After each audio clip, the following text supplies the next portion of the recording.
ভুল, বিধাতা ভুল, বিধাতার বাণী ভুল। শোনো পাপী আসি, তোর সন্তান আমাকে বোধ করবো বলে ওই জানে সে দেবদূত।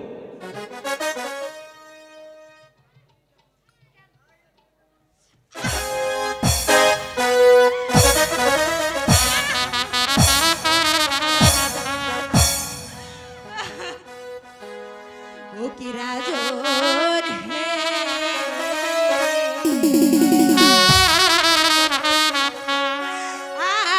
আর সহে না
এক্ষুনি তোর গর্বকে আমি দুনিয়া থেকে নিশ্চিন্ত করে দিচ্ছি।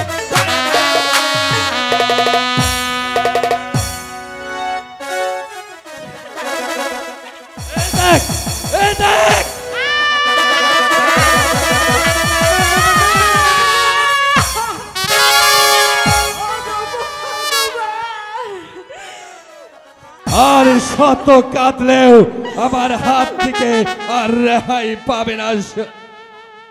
আজ আমি চললাম, কাল আবার আসবো। এই চাবুকের আঘাত আবার সহ্য করতে হবে। আমি চললাম। ভগবান, কেন ভগবান, কেন তুমি লিখেছিলে আমার কপালে?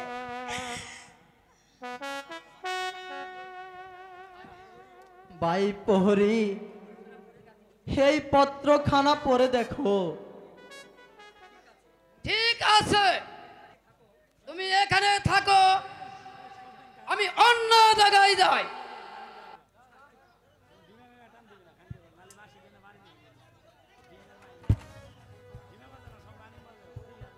একি কার কণ্ঠস্বর শুনতে পাচ্ছি আমি? এই কণ্ঠস্বর আমার অতি পরিচিত কণ্ঠস্বর। কে কে আপনি? চুপ করো। শুনেছি আগামীকাল সকালে ওই দাসী রাজার আদেশে ওই খাদ্যের সাথে বিষ মিশিয়ে তোমাকে মেরে ফেলবে। তাই আমি আজ এই ছদ্মবেশে প্রহরীর কাজ নিয়েছি তোমাকে রক্ষা করার জন্য। তাহলে তাহলে আপনি কি তোমার স্বামী সত্যবান? স্বামী, ওগো স্বামী, স্বামী, দেখুন স্বামী, কত চাবুকের আঘাত আমার শরীরে। আমি যে আর সইতে পারছি না স্বামী। সত্যবতী, আপনি আমাকে এখান থেকে নিয়ে চলুন। হ্যাঁ হ্যাঁ সত্যবতী, আমি তোমাকে এখান থেকে নিয়ে যাব। আমি যে চাবুকের আঘাত আর সইতে পারছি না স্বামী। স্বামী, ও মা, তোর সন্তানের মরণ হবে না। মা গো, তোর সন্তানের মরণ হবে না।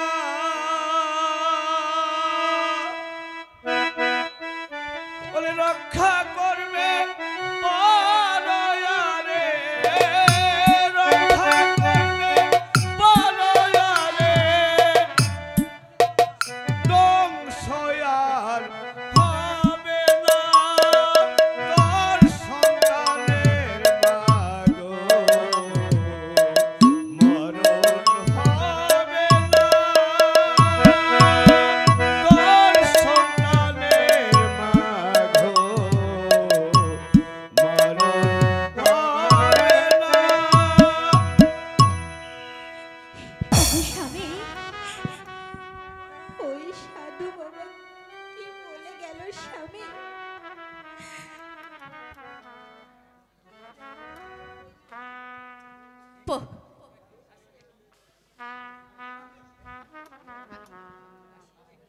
এ কি?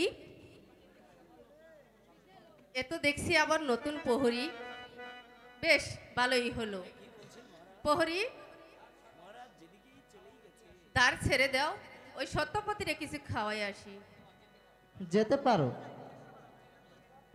সত্যপতি, এই নাও তোমার খাবার এনেছি, খাও বোন। তুমি বড় খিদে পেয়েছো, তুমি পেট ভরে খেয়ে নেও। দিদি গো, তুমি তো শুধু খাবার এনেছো, কিন্তু জল কোথায়? ওহ, আমি জল ছাড়া কেমন করে খাবো দিদি? ওহ, তাই তো, আমি জল আনতে ভুলে গেলাম। তুমি শুরু করো, আমি জল নিয়ে আসছি। এই সুযোগে পেয়ে নাও, খানাগুলো আমার হাতে দাও। আমাকে তুমি খেতে দাও স্বামী। না সত্যবতী, আমাকে তোমায় বিষ মিশানো আছে আমাকে তুমি সত্যবতী। দাও। ফেলে দিলে? ওগো ভগবান, আমার ভাগ্যে খাবারও জুটলো না ভগবান।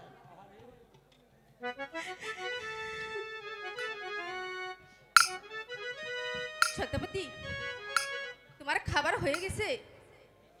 দিদি গো, ক্ষুধার জ্বালা সইতে না পেরে আমি যে সবগুলো খাবার খেয়ে ফেলেছি দিদি। না, আমার বিশ্বাস হচ্ছে না। প্রহরী, সত্যপতি কি সব খাবার খেয়েছে?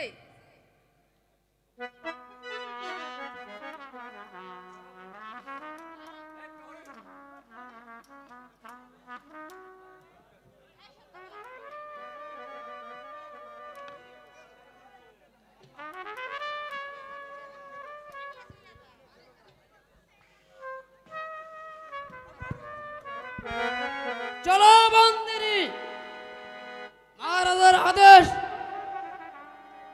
তোমাকে অন্য কারাগারে নিয়ে যাচ্ছে হবে। চলে এসো।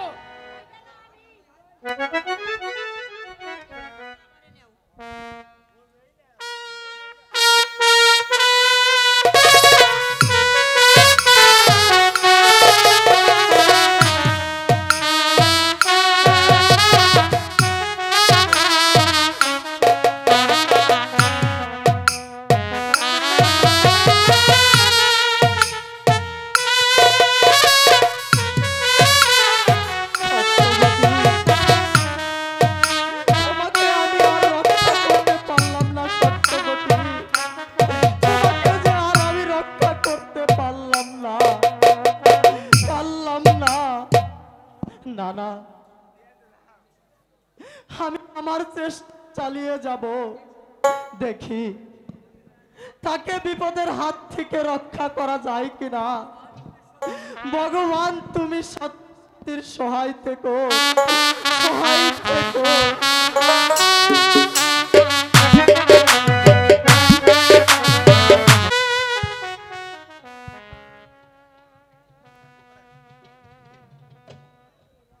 মন্ত্রীবর,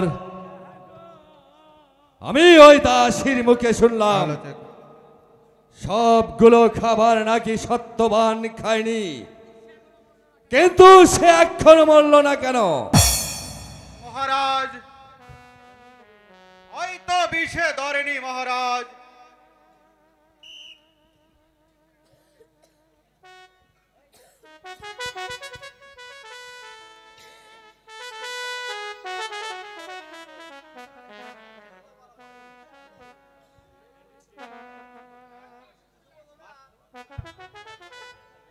আদেশ করুন মহারাজ।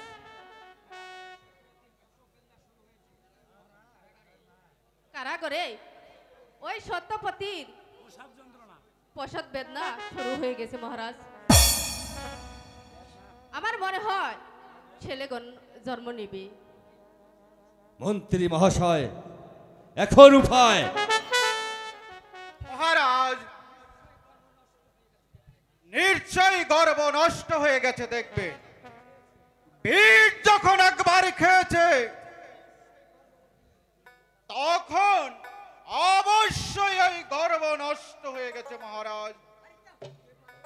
হতেও পারে, নাও হতে পারে।